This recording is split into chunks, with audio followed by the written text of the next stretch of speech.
All right, let's go straight through then. Aussies abroad. We've got the man himself. He's travelled the world, been at Worcester. Now he's in Japan with the Mihe Honda. What is it? Honda Heat. Honda Heat. It's Jono Lance. Jono, how you going, brother? Good, guys. Thanks for having me. Excited. You're excited, mate. We're absolutely fizzing at the bunghole to have you on here. We're not going to lie. We put a poll out to try to get some questions lined up. We've had a few of your former teammates throw some spicy ones our way. But, mate, we'd love to pick your brain on a few things, and we'll get to some of the serious things later on. But just for you, mate, how are you loving it up there playing for Honda? Mate, I've been enjoying it.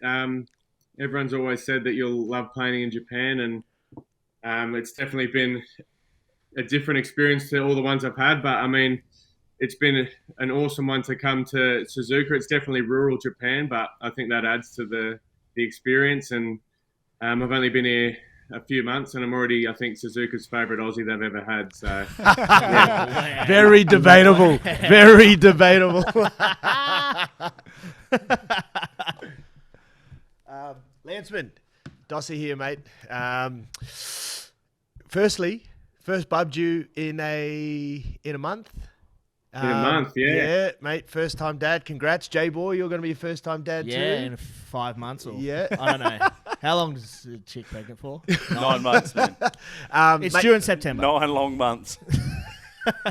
Is Cass, is she having the baby over in Japan? Is she come back home?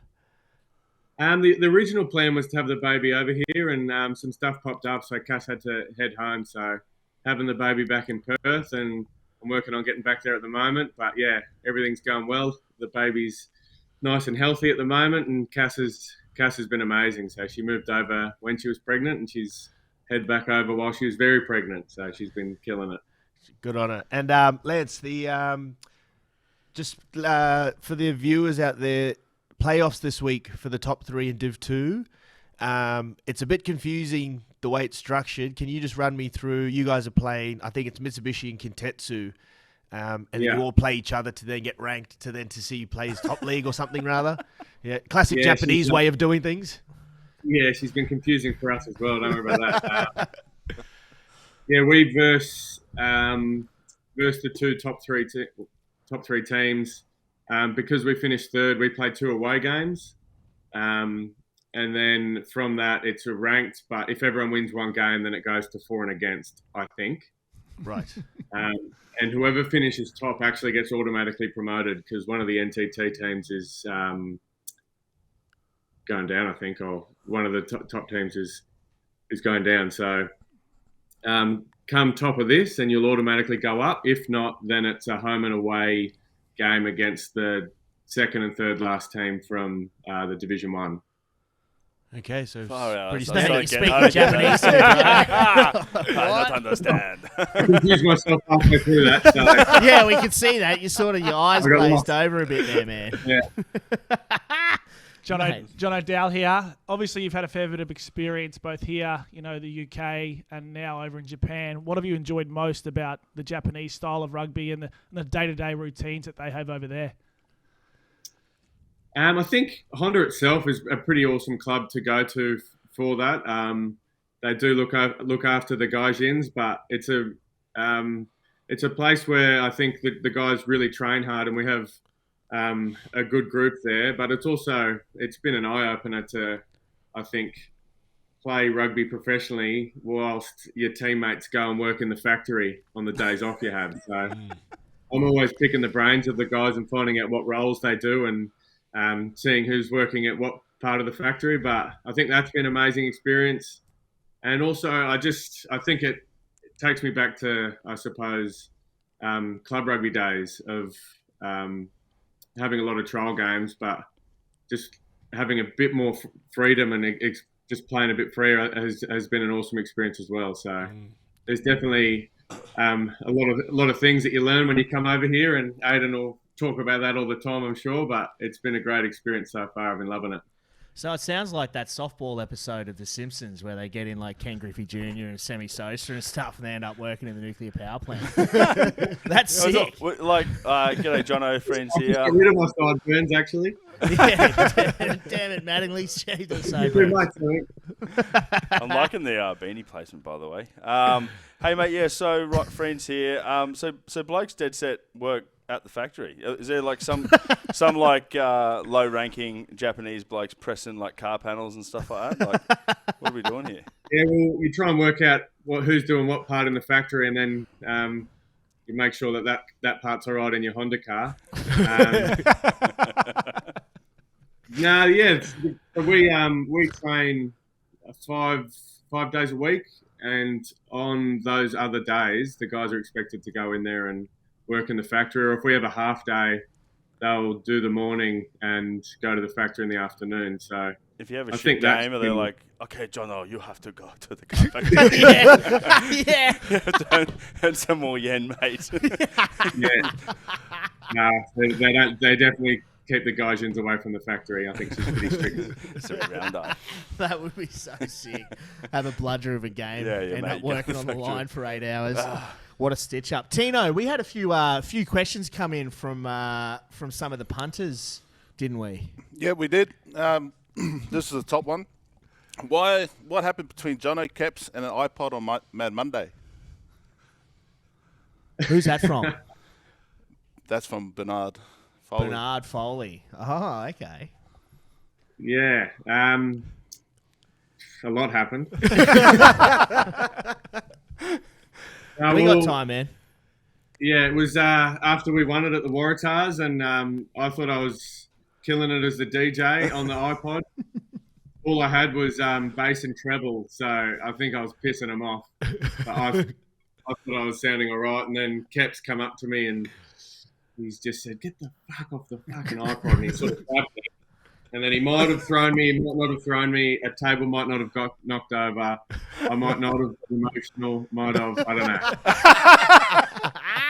don't know. Oh, so good. There's a lot of unknowns there, but yeah, me and Keps had a big hug after, and we're all good. So we won, and I learned.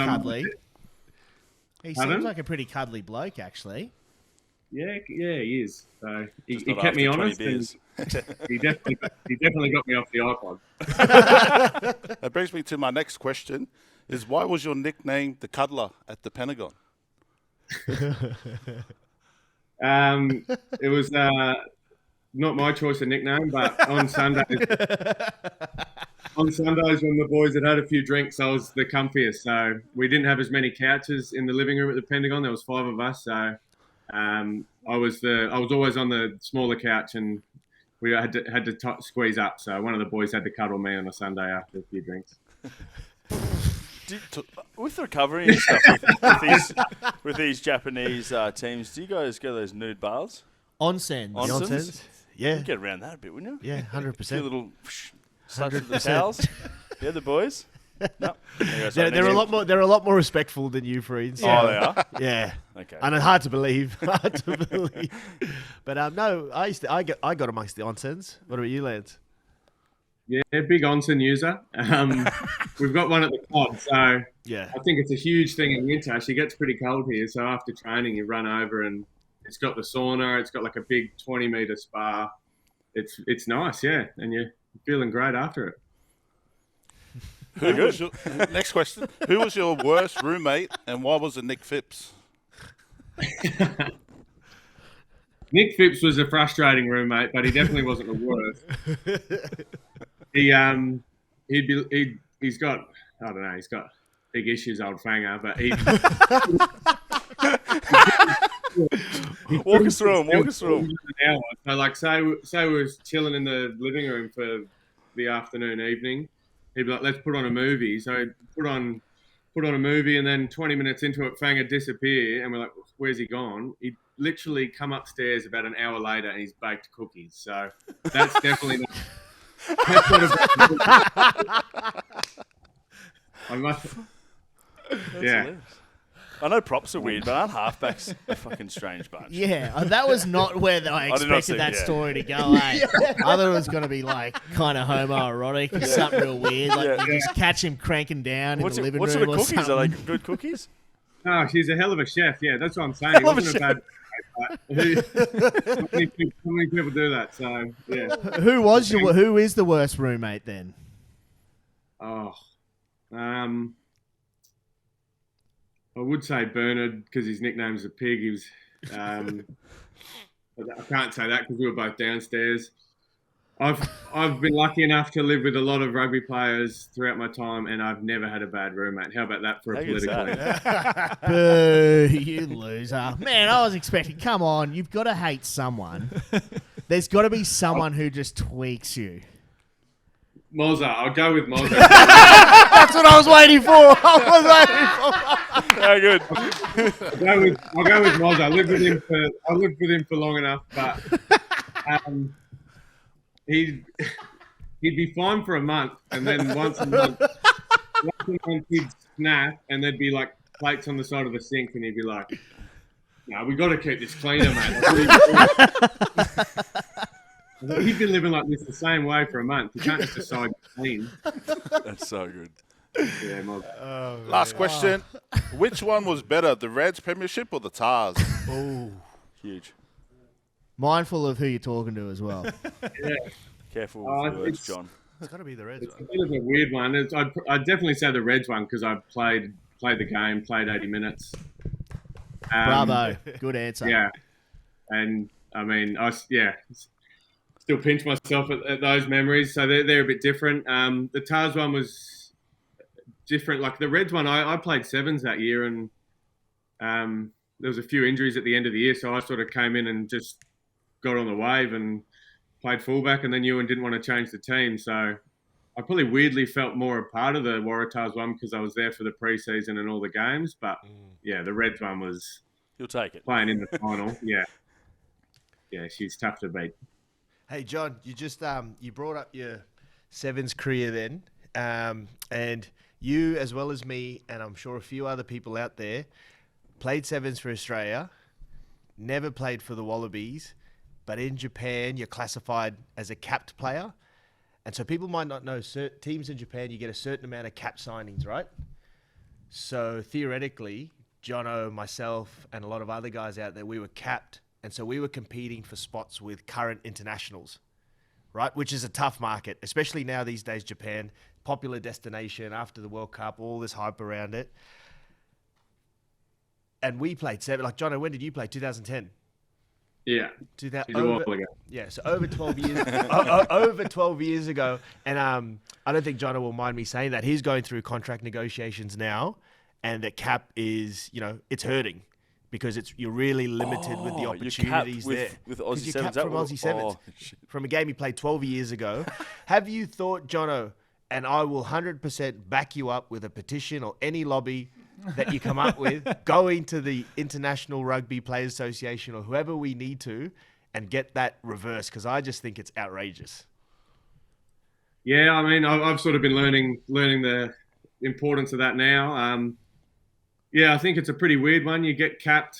Cap, I suppose, implies you get a cap from it, and you can't get a cap in seven. So it's the first issue, but I think it's definitely something that needs to be looked at.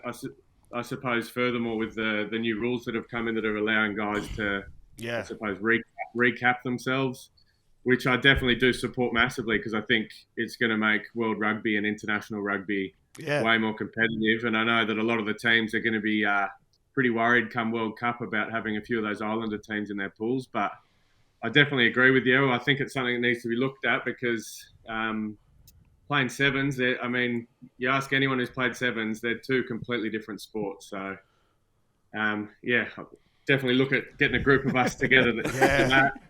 It's a shame they don't do almost capped players because there's a group of us.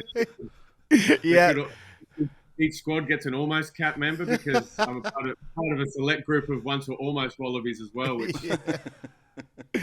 But it's just bizarre. Like you do your 3-year stand down period, and then you can go play for another Country.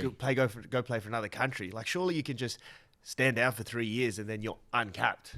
Anyway. Well, especially with sevens, I agree. Yeah. I reckon that's... Seven's a completely different game. Yeah. Yeah. Like, it's an entirely different game. We talk Especially about these it all the days time. as well, 2010 compared to now, it's quite fast. Yeah. It was fast back then. Don't you worry about that. Jono, most people will know you, I guess, as the guy who plays rugby, but you're big into your cryptocurrency, correct? Tell us a little bit about that and how much that's evolved for you, and is that something that's turning into a genuine, obviously, business and side thing now that you're working on outside of your rugby? Yeah, started as a hobby, and it's sort of gone a bit further than there. I thought I'd jazz up your podcast and get on my laptop tonight instead of the last few guys you've had on their bloody phones working that. Thank you, Jono. Thank you. Thank you. This guy gets it. I'm sitting in the war room at the moment as we speak. There's a few screens set up. But yeah, I'm definitely massively into it.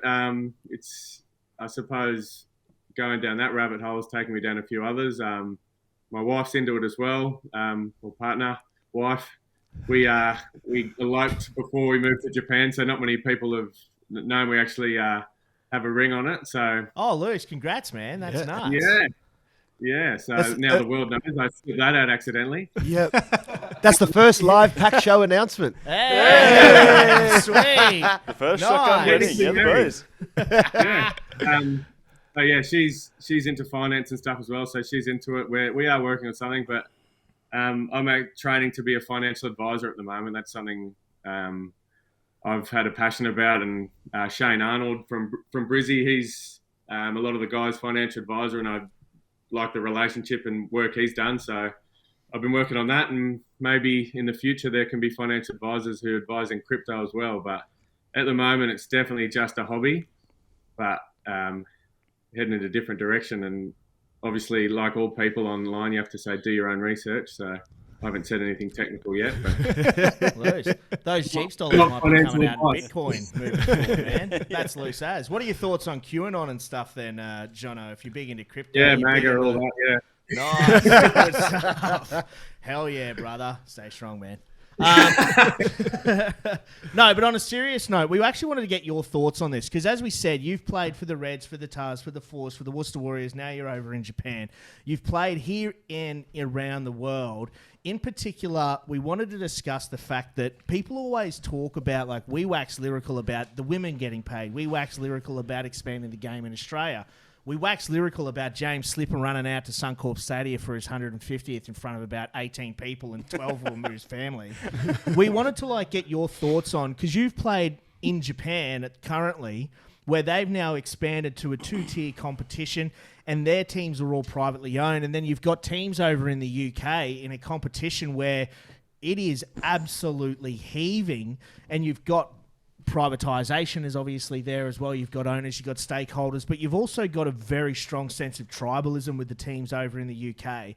What can we do to be financially viable for the game here in Australia? Because at the moment, our broadcast money is only about 30 or 40 million a year compared to 500 million for the AFL, 400 million for the NRL, and a 10 billion for the NFL. We won't even touch that.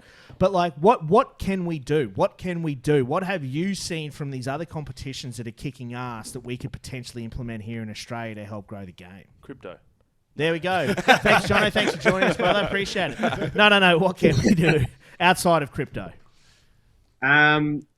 It's a huge question. I'm assuming if it was an easy answer, they would have solved it a little bit. I think, as you said, I've been lucky enough to play around the world, but I've also been lucky enough to play in a time where at the Reds we were getting 35,000 to every game. Go to the Waratahs, getting 25,000 to each game. Obviously, winning helps, but one thing I've sort of always thought about, and I love American sport. If you go watch American sport, you can go and watch the game, and your entertainment's not just what's happening on the field. It's everything that's happening around that. And I know that Australian rugby and Australian sport in general, with the crazy laws that are at stadiums, it makes it really hard to do anything outside of what's happening on the field for that 80 minutes. And I know that the Force and Andrew Forrest are trying to change that with a whole bunch of different types of entertainment going on either side of the game. But at the moment, as it stands, rugby in Australia is played, and there's not much doing outside of when the ball's in play. So a person's enjoyment purely is relative to win-loss. And I think you need to sort of flick that switch to change it from that, so that a dad can go to the game with his kids. And I mean, dad will probably come home pissed off that the team lost if they did, but at least the kids are having a great time because there's other stuff going on. And then probably another thing is just stadium sizes. I know that obviously Suncorp, when I was playing there at the Reds, we were getting 30,000, so that's awesome. But I played in England where Worcester could seat 11,000 and we'd get 9,500 to it, and it was awesome. Yes, the atmosphere, yes. Atmosphere was amazing, but I think on top of that, they let people bring in instruments. So, like, we had these 5 guys in the Freeney. Sorry, I'm just jazzed. We had guys in the crowd that had drums and trumpets, and like it's all happening, and like the game's happening, but there's music happening, and then they got their chants and all that. So I think Australia's very hogtied by the rules of stadiums. Like, I went to go to the cricket in 2006 and they wouldn't let me in with the watermelon helmet because it was a weapon. Now, I reckon you bang on there, because you know how they're sort of like saying, like people are getting over the whole set piece, the especially scrums, the resets and all that sort of stuff. You could definitely throw something in there. I'm not sure what, but you know, you'd be more interactive with the crowd or whatever, and that could sort of nullify that boring little set piece if that people don't enjoy it. Who aren't props? I'm sure they're not all props that go and watch. So, but you know what I mean? Like, I don't know. That's not a bad point. I remember I took a drum to a game 2 years ago, and I was just bashing it the entire game in that Mango Valley, and it was awesome. And as I was standing there, a lady walked past me and said, "Oh, I'm going to stick that drumstick up your ass." It's so loud. I'm like, "That's my kink." I'm like, yeah. I'm like, that. Where do you think the other one is? No, but I was like, what are you talking about? Like, we're here having fun, and that's the sort of supporter. So it's this whole thing. It's like, where's the vibe, man? Where's the spice? Like, that would be so sick. And there's so many supporters that are crying out for that. Like, you go to, like, a couple of years ago when the Sydney Sevens was on and everybody's dressed up having fun. Oh, yeah. And there's 60,000 people there losing their shit. It's like, it's there. You go to a Wallabies game and we get 60,000 people. Like, people want to go to these things. But what can we do to spice it up? Like, so you're saying other entertainment, like what? Like a donkey show or something? Yeah. No? No? No, well, if it works. No, I'm kidding. Get the donkeys out there. The Europeans get it, though. Like, you know, like Jono was saying, hey, like they've got their chance, they can take their instruments and all that. And even like a smaller crowd, like a 9,000. A 9,000? Yeah, they're just making a lot of racket. And I'd rather 10,000 at a 15,000 seat stadium than 20,000 at a 50,000. Like, it's common sense. You see it, and it just sucks the life out of it when there's not a full stadium. Well, even the women's league final, that was just at Redcliffe, and that looked pretty packed, and that looked awesome. You know, the atmosphere was pretty good there. Yeah, and it goes to show you've got the Q Cup. The Q Cup have smaller stadiums, and they sell them out, and they pay their players, and it's a hell of a vibe. Zach was saying that Winner Manly, they have what's called the Chook Pen down the far end. It's a bar at the top of a hill, and if the other team loses the toss, the Seagulls are always running towards the Chook Pen in the second half. That's so good. And they just give it to them. Like, it's the thing. Like, why can't we... But, like, why can't we, like, replicate the glue factory or the butchery at the Reds? Yeah. Why can't we? Yeah. Like, what is hamstringing us from that? I think as well, like, club rugby in Australia is, like, they rely on it so much, but they don't respect it. Like, fees in Australia are so expensive now to play for a club. Surely a part of your fees, like, the timing's perfect. Put 4 buses from every club game to Suncorp, and if you're registered to a club team, you're getting half-price tickets. Like, Jono with the wisdom. Mate, I remember when I was 12 years old, 13 years old, and every club, junior club, would get tickets for the kids to go to the games. Does that still happen? I don't know. Not that sure. Oh, you get a certain amount. I remember we could go to every single Ballymore game, And all we would do is go there and get beat up by nudgy boys. But there was always a shitload of people at those games. It was always an atmos, and before all those Ballymore matches, all the parents and stuff would have a barbie out the front, get on the piss, walk in, leave the car there overnight. Like, I don't know. It's so hard to put your finger on it, but it feels like all the oxygen has just been sucked out of it.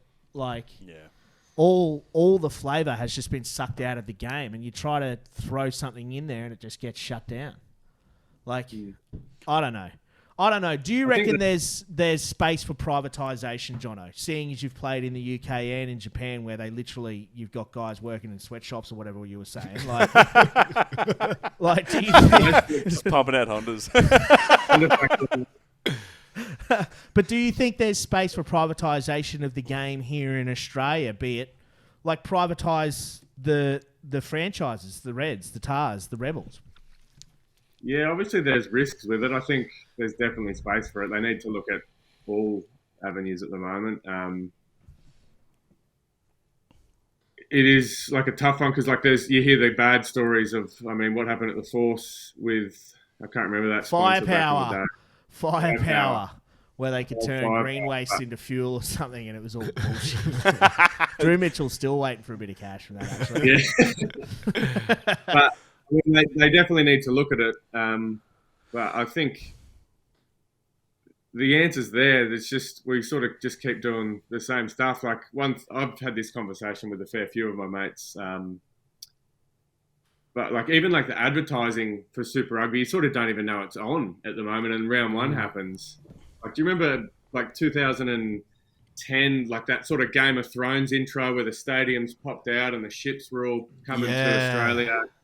Each ship had the logo. That would play for months before round one. Yeah, that was unreal, actually. I remember that, yeah. That was so sick. I chatted to my dad this year, mum and dad, and I was like, Super Rugby's on this weekend. Are you going to watch it? And Dad had no idea that this comp was starting. There's no ads for it. Yeah. Yeah, it's tough, man. Yeah. And get this group on the board and we'll have Yeah, man. And we'd probably get paid way less too. It'd be awesome. Not all getting paid $700,000. Yeah. You know what I mean? Yeah, we'd still make more money doing that than we do at PAC. Exactly right. All right. Anything? No one? No one? We're all good. Brilliant. Jono, thanks so much for joining us, brother. We wish you all the best over there in Japan, and hopefully we can see you soon. Next time you're in Australia, we'll have to get you here on the battlers bench alongside Freeds, brother. Thanks very much for your time, man. Sounds good. Thanks for having me. Love what you guys are doing. It's good to see. Cheers, Jono. Thanks, Thanks, Jono. brother. Rock on.